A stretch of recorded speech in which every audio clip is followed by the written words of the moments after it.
শ্রাবণ মাসের সোমবারের পুজোর উপকারিতা কি, কেনই বা আমি শ্রাবণ মাসের সোমবারগুলোতে শিব ঠাকুরের পুজো করি, সেই বিষয়টাই আজকে তোমাদের সাথে আলোচনা করব।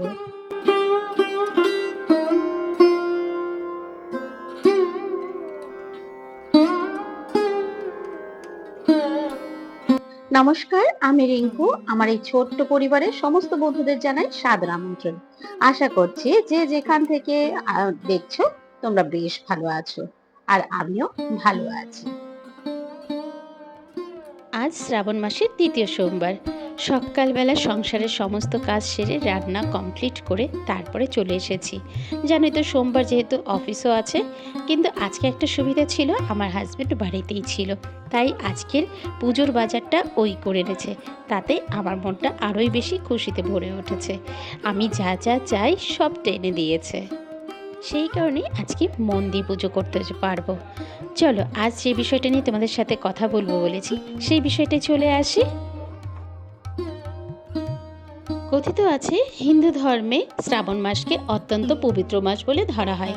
এছাড়াও এই মাসটি ভগবান শিবের অত্যন্ত প্রিয় মাস, যে কারণে সবসময় দেখবে চারিদিকে সবুজ, বৃষ্টি এবং গাছও ফুল ফলে ভরা থাকে।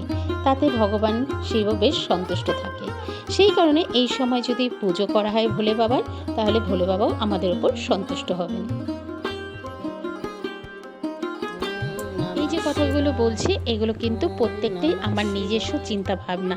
যদি কারোর বিমত থাকে তাহলে বলবো, ভাই তুমি আর পুরো ব্লগটা দেখো না, স্কিপ করে যেতে পারো। আমার ভালো লাগে দেখেই আমি তোমাদের সাথে শেয়ার করছি। শ্রাবণ মাসের প্রতিটি সোমবারে যদি ভোলে বাবার বা শিব ঠাকুরের পুজো করা যায়, তাহলে না দেখবে একটা আলাদা রকম শান্তি পাওয়া যায়, এবং আমার মনে হয় তাতে ভগবানের আশীর্বাদও পাওয়া যায়।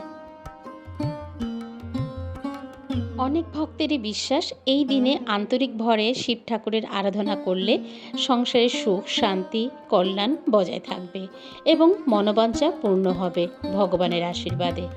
এছাড়াও মানসিক শক্তি, ধৈর্য বৃদ্ধি পাবে। এছাড়া নেতিবাচক চিন্তা থেকেও মুক্তি পাওয়া যেতে সাহায্য করবে।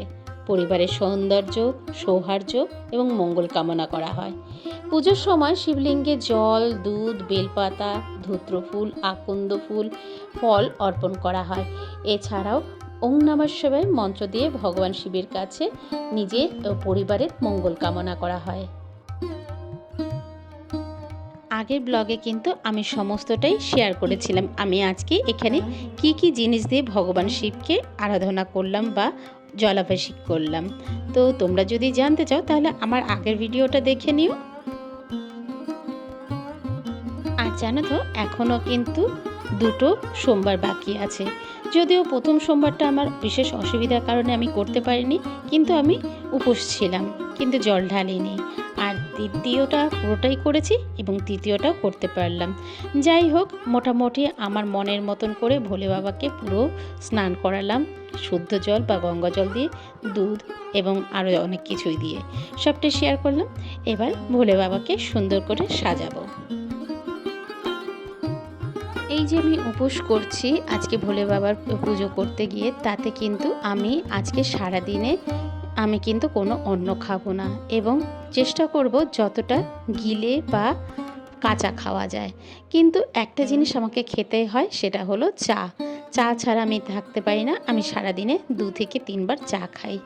যদিও সকালবেলা ঘুম থেকে উঠে একবার আমাকে খেতে হয়, ওটা আমার একরকম প্রেশারের ওষুধের মতন কাজ করে, সেই কারণে আমাকে ওটা খেতে হয়। আর রাত্রিবেলায় এসে আমি এক রকমের জিনিস করব, সেটা ভিডিওতে তোমরা শেষের অংশে দেখতে পাবে। তো চলো আমি এবার ভোলে বাবাকে একটু সাজুগুজু করিয়ে নিই। এই পর্যন্ত ভিডিও দেখে তোমাদের যদি কোনো অংশ ভালো লেগে থাকে, প্লিজ একটা লাইক কমেন্ট করে দিয়ে যেও। আর তুমি যদি আমার চ্যানেলের নতুন বন্ধু হয়ে থাকো, চাইলে আমার চ্যানেলটাকে সাবস্ক্রাইবও করতে পারো। আর অলরেডি যদি তুমি করে রেখেছো, তোমাকে অসংখ্য ধন্যবাদ। হ্যাঁ, তুমি যদি ফেসবুক থেকে দেখে থাকো তাহলে আমার চ্যানেলটাকে ফলো করে পাশে থেকো। চলো, এরপরে আমার মোটামুটি সাজানো হয়ে গেছে। আর জানো তো, এখানে ভোলে বাবাকে তোমরা নিশ্চয়ই দেখতে পেলে, আমি মাঝখানে 3 আঙ্গুল দিয়ে কিন্তু ভোলে বাবার যে সমান্তরাল রেখার মতন সেই দাগটা দিলাম। এটা এটা 3টে আঙ্গুল দিয়ে একটানে করতে হয়।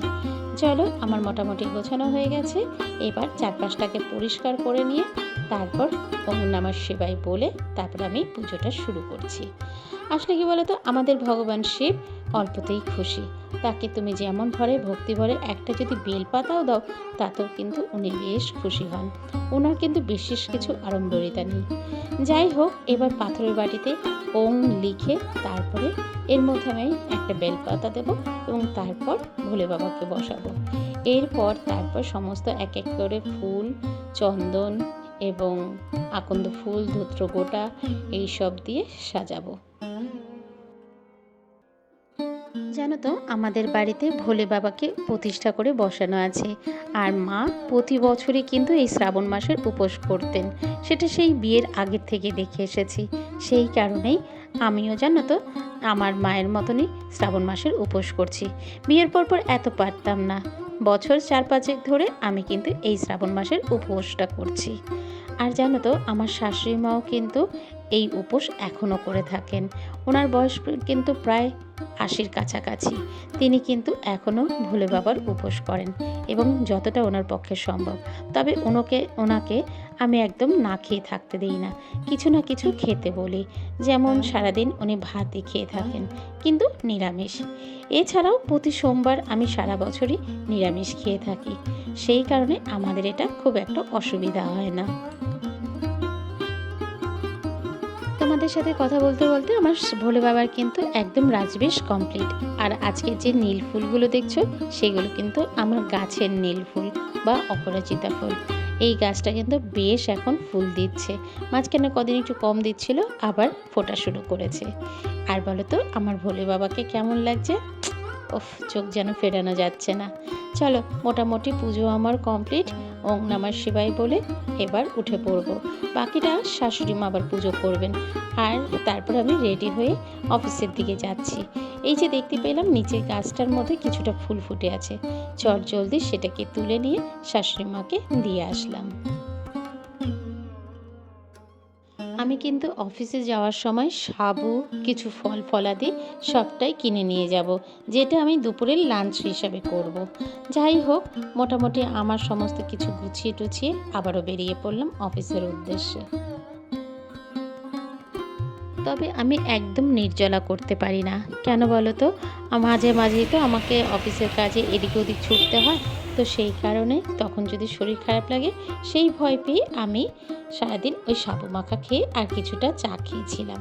ব্যাস, এরপর রাতের বেলা ফিরে এসে আমি যে এটা রান্না করব সেটা কিন্তু বাড়ির সকলেই খাবে এবং প্রত্যেকেই ভালোবাসে।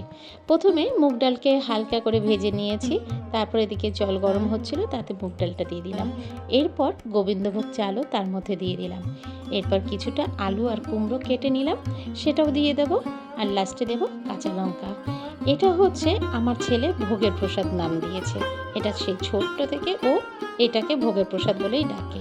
যদিও আমরা অনেকে এটাকে এক সেদ্ধ বলি, আবার কেউ বলে ভাতে ভাত, যে নামে ডেকে খুশি। তো তোমরা কে কী নামে ডাকো বা কী বলে থাকো, সেটাই আমাকে কমেন্ট করে জানিও। আর এবার বাকিদের জন্য একটু ডালের বড়া করলাম, মটর ডাল দিয়ে ডালের বড়া। এটা কিন্তু আমার বাড়ির লোকেরা খুবই ভালো খায়। যাই হোক, ওদের দিকে তাকিয়েও তো কিছু করতে হবে। সকালবেলা শুধুমাত্র সবজি ঝোল আর ভাত করেছিলাম, আর কিচ্ছু নয়। এখন বাকিটা কমপ্লিট করলাম। চলো, এরপরে আলু আর মিষ্টি কুমড়োটা ভালো করে মেখে নিচ্ছি। তাতে ঘি, কাঁচা লঙ্কা, একটু সর্ষের তেল এই দিয়ে ভালো করে মেখে নেব। এইভাবে দিয়ে সাথে ওই ভোগের প্রসাদ, সত্যি যেন ভগবান শিব এসে খেয়ে দেখেছেন, তার জন্যই এত সুস্বাদু হয়েছে। চলো, এবার সবার জন্য গুছিয়ে এবং সবাইকে খেতে দিয়ে তারপরে কিন্তু আমি রাতের ডিনারটা করব। এই ছিল আজকের সারাদিনের আমার ব্লগ। কেমন লাগলো অবশ্যই কিন্তু কমেন্ট করো। আজ তাহলে এখানেই শেষ করছি। ভালো থেকো, সুস্থ থেকো। তোমাদের সাথে এরকম নতুন নতুন কন্টেন্ট নিয়ে আবার তোমাদের সাথে গল্প করতে চলে আসবো। ততক্ষণ অবধি তোমরা সবাই ভালো থেকো।